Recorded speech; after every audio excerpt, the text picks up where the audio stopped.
তো আজ বাড়িতে বিপত্তারিণীর পূজা ছিল, সেই উপলক্ষে কি বানালাম সেটাই আপনাদেরকে শেয়ার করলাম। তো মামনি চ্যানেলে সকল বন্ধুদেরকে স্বাগত জানাই।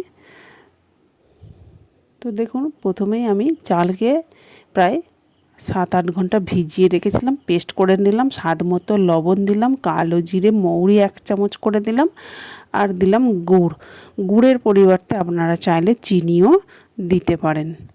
তো যে যেখান থেকে বসে আমার ভিডিওটা দেখছেন, একটা লাইক দিয়ে প্রথম থেকে শেষ পর্যন্ত দেখার অনুরোধ রইল। তারপর দিয়ে দিলাম সুজি 1 কাপের মতো। সুজিটা দেওয়ার পরে ভালোভাবে মিশিয়ে আমি এটাকে রেস্টের জন্য প্রায় আধ ঘন্টা রেখে দেব। তো আধ ঘন্টা পরে দেখতে পাচ্ছেন সুজিটা ফুলে উঠে বেশ একটু গাঢ় গাঢ় হয়ে গেছে। এরপর সাদা তেল দিয়ে দিলাম। সাদা তেলটা গরম হতে দিয়ে দিলাম। তেলটা কিন্তু হাই হিটে রাখা চলবে না, লো টু মিডিয়াম আঁচে রেখে পিঠেগুলো ভাজতে হবে। তো দেখতে পাচ্ছেন কতটা সুন্দর ফুলে উঠেছে। এক পিঠটা হয়ে যেতে আর এক পিঠে উল্টে দিলাম। দেখুন একটা আমার হয়ে গেছে। তো চলুন আরও একটা আপনাদেরকে দেখিয়ে দিচ্ছি। দেখুন আস্তে আস্তে কি সুন্দর ফুলে উঠছে চারিদিকটাই। দেখুন পুরোটাই ফুলে গেছে একদম লুচির মতো। এরপর উল্টে দেব ওই পিঠটা হওয়ার জন্য। তো দুদিকটাই দেখুন হয়ে গেছে, তুলে নিলাম। তো একইভাবে আমি সবগুলোই পিঠে ভেজে নিলাম। দেখুন এই যে কতটা সুন্দর হয়েছে। তো কতটা নরম হয়েছে সেটাও আপনাদেরকে দেখাচ্ছি, আর ভিতরটাও কীরকম হয়েছে সেটাও ভেঙে দেখাচ্ছি। দেখুন কতটা সুন্দর নরম হয়েছে, আর ভিতরটাও দেখুন কোথাও কিছুই নাই, একদম লুচির মতো ফুলে গেছে দুদিকটে দুটো পার্ট হয়ে। এই যে দেখুন, দেখতেই পেলেন ভিতরে কোনো কিছু দানা দানা কিচ্ছু নাই।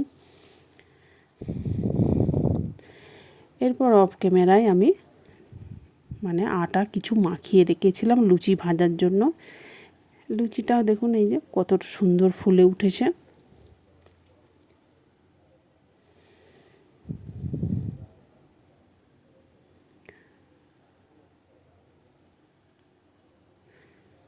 তো কার কার বাড়িতে আজকে বিপত্তারিণী পুজো হয়েছে কমেন্ট করে অবশ্যই জানাবেন।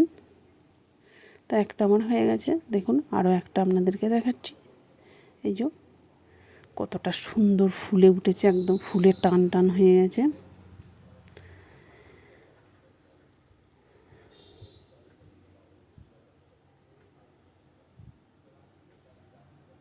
তো একইভাবে আমি সবগুলোই লুচি ভেজে নেব। তো দেখুন আমার লুচি ভাজা হয়ে গেছে।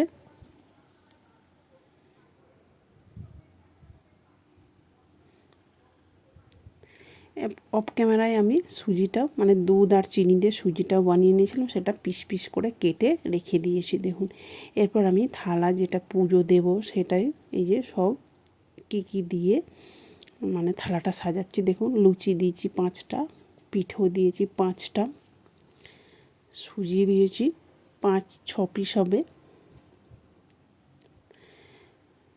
কিছু কাঁঠাল আছে, তারপর আছে আনারস, খেজুর, চেরি আছে, পাকা আম, তারপর কলা রম্বা, শসা, তারপর আছে আপেল। এরপর দেখুন এখানে আমি 3টে পান পাতা দিয়েছি। তো এখানে কত রকম ফল আছে সেটাও কমেন্ট করে জানাতে ভুলবেন না। আর দিলাম ভিজানো মুগ কলাই, 3টে সুপারি, 3টে এলাচ আর 5টা লবঙ্গ। দেখুন কত সুন্দর হয়েছে। এইগুলো দিয়ে আমি কিন্তু পুজো দেব। আর যেটার পুজো যেটা না দিলে বিপত্তারিণী পুজোই অসম্পূর্ণ থেকে যাবে সেটা হচ্ছে ওই যে লাল দড়ি ঘাস দিয়ে বাঁধা রয়েছে। এটা পুজোর পরে কিন্তু আমরা সব বাড়িতে যে কজন থাকে হাতে বাঁধা হয়। তো আপনাদের কি নিয়ম আছে অবশ্যই কমেন্ট করে জানাবেন।